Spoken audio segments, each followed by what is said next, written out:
The first night after surgery, I felt smaller than I had ever felt in my life.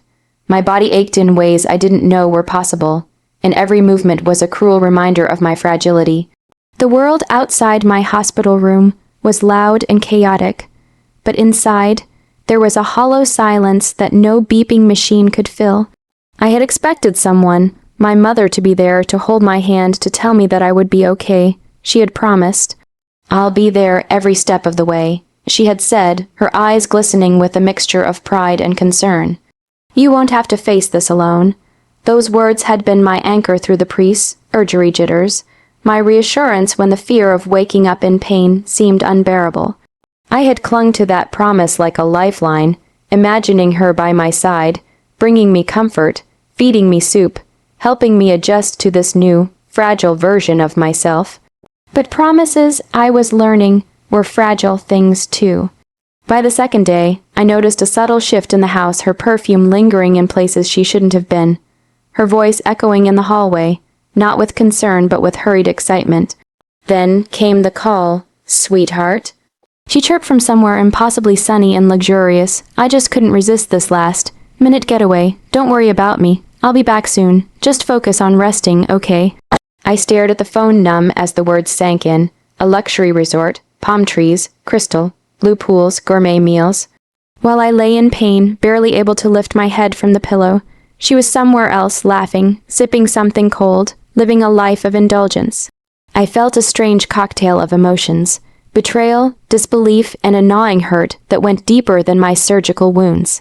I had counted on her presence like oxygen, and instead, I was left to breathe in the emptiness of her absence. My hands trembled not from the surgery, but from the quiet rage building inside me. I tried calling again. No answer, texts left unread, pictures posted online, a toast with friends, a sunset she was enjoying for me. Every image was a knife twisting deeper. I imagined her telling herself it was fine, that she was helping me in spirit, that I should be grateful for her distant support. But spirit doesn't bandage wounds, doesn't soothe fevers, doesn't bring water when your throat burns and your body aches. I realized then that I couldn't rely on her. Not for comfort, not for care, not even for basic human decency. The person I had thought I could lean on had abandoned me at the moment I needed her most, and something inside me shifted. The quiet, dependent girl I had been began to harden. Pain was teaching me resilience, but betrayal was teaching me strategy.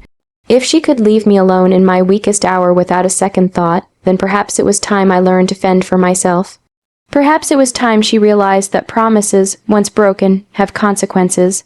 I closed my eyes, gripping the bed sheets like a lifeline, and made a silent vow I would recover. I would grow stronger than she imagined, and when the time came, she would understand exactly what it meant to leave someone behind. The days passed slowly, like syrup dripping from a spoon, sticky and suffocating. Every morning I woke to the same empty room, the same hollow silence, the same ache in my chest that had nothing to do with surgery. My body was healing, yes, but my heart felt fractured in ways no medicine could fix. I would glance at my phone, half expecting a message, a call, a sign that my mother had remembered me. But there was nothing, only the endless parade of her resort photos. She was laughing with friends I didn't know, posing with champagne glasses, lounging under the sun with her perfect smile. Each image was a small betrayal, a reminder that while I suffered, she indulged herself without a thought. Anger bubbled inside me, quiet but relentless, a simmering fire that refused to die down. I wanted to scream at her, to make her feel the hollow emptiness she had left behind. But screaming accomplished nothing. She wasn't here, so I began to watch. I watched her online carefully, obsessively, noting patterns in her posts, her routines, her moments of indulgence. I took note of who she interacted with, the friends she surrounded herself with, the people she relied upon for attention and validation. Every detail was a small thread I could pull later. Every photo and comment a window into her world. My anger slowly transformed into something sharper, something colder, a plan. I wasn't going to lash out recklessly. That would be childish. This was about precision, about timing, about showing her, without a word, what it meant to abandon someone when they needed you most. But even as I thought about revenge, I was forced to confront my own pain. Recovery was not easy. Simple movements exhausted me. Nights were long, filled with groans of discomfort and the occasional quiet sob, and yet, with every challenge, I grew a little stronger.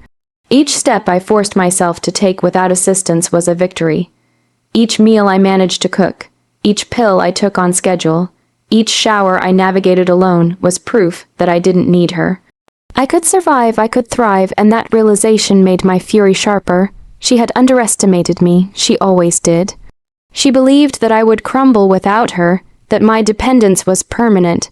But now, even in my weakest moments, I felt a power she had never anticipated. The first night, I spent completely alone in the house. I allowed myself to imagine her return. I imagined the smug smile on her face as she walked in, expecting to find me helpless, dependent, grateful. But instead, she would find someone different, someone stronger, someone who had learned to turn pain into resolve. And eventually, she would realize that absence is not just neglect. It can be a weapon. I didn't know yet exactly how I would wield it, or how my revenge would unfold. But I knew one thing: she had left me vulnerable, and in response I would rise, not immediately, not recklessly, but deliberately. Every moment of recovery, every pang of loneliness, every flash of betrayal would fuel the plan I was quietly, meticulously forming. And when the time came, she would understand that leaving someone behind has consequences far beyond the physical. It cuts deeper than bones, deeper than flesh. It reaches into the very core of who a person is. And I, now stronger, wiser, and unbroken, would ensure that she felt it. By the third week, my body no longer felt like a stranger to me. The pain hadn't vanished, but it had softened, dulled into something manageable, something I could work around. Physical therapy became my daily ritual, a quiet proving ground where I learned not just how to move again, but how to endure. Each stretch, each trembling step forward, felt like a small rebellion against the helplessness she had left me in. Strength returned slowly, but clarity came faster. With clarity came memories, ones I had ignored for years. The subtle ways she had always put herself first, the times she had promised support and delivered excuses. Her love had never been absent exactly, but it had always been conditional, fragile, easily replaced by something shinier. I began to understand that the surgery hadn't changed her, it had simply exposed her. I stopped watching her social media obsessively. Instead, I started paying attention to the quiet mechanics of her life, the things she relied on but never thought about. Her finances, loosely managed, her reputation among friends, carefully curated, her habit of taking credit for sacrifices she had never truly made. These weren't secrets, not really. They were patterns, and patterns could be disrupted. Still, doubt crept in at night. Lying awake in the dark, I wondered if I was being unfair. She was my mother, after all. Didn't she deserve happiness? Didn't everyone escape sometimes? Those thoughts almost softened me, until I remembered the night I'd cried alone in pain, my calls unanswered, my messages unread. Happiness didn't require abandonment, self-care didn't demand cruelty, so I continued. I became polite in our brief conversations. Calm, grateful, even. I asked about the resort, about the food, about the sunsets. I let her talk, let her believe she'd gotten away with it. She didn't notice the change in my tone, the way it no longer reached for her. She mistook my silence for forgiveness. That was her first mistake. Behind that silence, I was preparing, not with anger, but with intention. I organized documents she had asked me to manage years ago. I reviewed accounts she trusted me with. I reminded myself of every time she'd said, "I don't know what I'd do without you." Dependence, I realized, went both ways. As my strength returned, so did my sense of control. I no longer felt like a victim waiting for justice. I felt like an author, drafting the next chapter with steady hands. Revenge, I learned, didn't have to be loud or cruel. It could be quiet, elegant.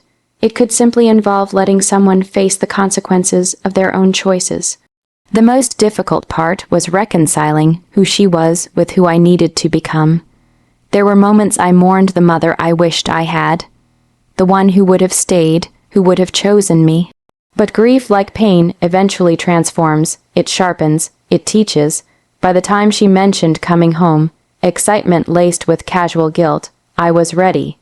Not because I had healed completely, but because I had changed.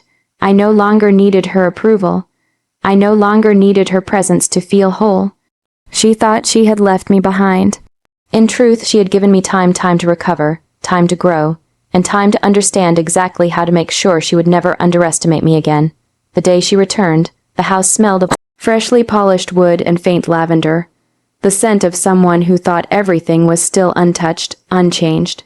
I watched from the doorway, leaning lightly on the cane I'd mastered weeks ago, my body steadier than she had expected, my eyes calm, measured, and cold in their clarity. She stepped inside, suitcase in hand, smiling as though nothing had happened, as though a few weeks of absence could erase the image of me lying alone in pain. "Hello, darling," she said brightly. "Did you manage without me?" I smiled too, slow and deliberate. I did, better than I expected, her brows furrowed, just slightly. She hadn't imagined that I would rise so quickly, that the fragility she assumed would define me had already slipped through her fingers. Over the next few days, I let her settle back into her routines, pretending to be the dependent child she expected, the one who might need guidance, reminders, or gentle care. All the while, I quietly implemented the subtle disruptions I had prepared during my recovery. It started with small things. I corrected errors in her accounts she had overlooked, carefully altering schedules and appointments. I redirected emails she had trusted me to manage, subtly exposing her to embarrassment among her colleagues and friends. I left notes innocuous at first, polite reminders of responsibilities she had ignored. Every action seemed minor, invisible, but each was a calculated nudge, a gentle shake of her carefully balanced world. Her first reaction was confusion, then irritation. By the third week, it became clear she was losing control. The luxurious world she had thought was untouchable began to wobble under the weight of her own neglect. Friends noticed her missteps, appointments clashed, and small humiliations compounded. Yet, when she confronted me, I remained calm, polite, almost affectionate. "Maybe next time, you'll remember who helped hold things together," I said quietly, my voice a mixture of warmth and steel.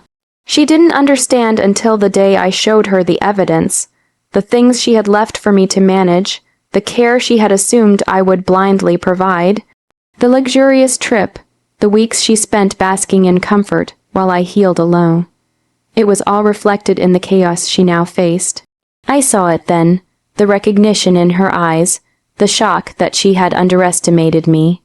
She had believed I would crumble without her, and instead, I had learned, grown, and reclaimed control.